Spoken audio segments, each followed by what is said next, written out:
So last time you were in Japan was a whole 3.5 years ago in 2019.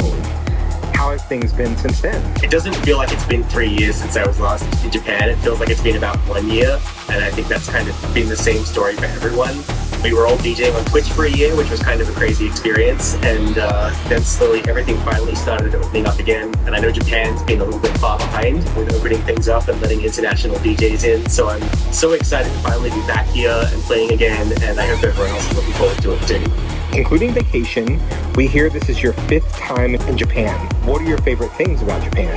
I've always loved coming here to play because everyone at the shows is really educated on this kind of music, and people have heard all the records and they're super excited for all the DJs who are coming to play. I love the food, I love the culture, and I love just traveling across this country. It's always such a fun thing to do. It's always an adventure, and there's always something new to see and do. We're so stoked to have you here for the Positronic Label Showcase. What's new with your label?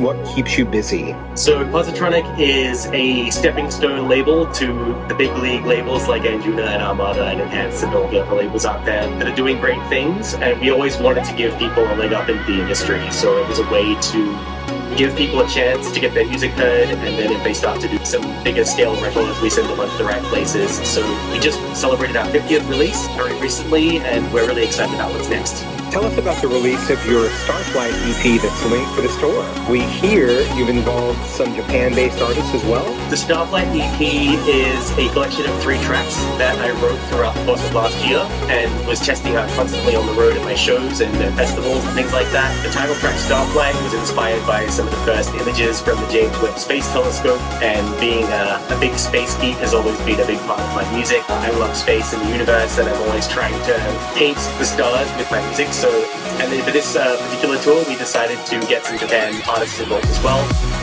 So for every track on the EP, there's also going to be a remix from some local, either Japan-based or Japanese artists, so we're very excited about that as well.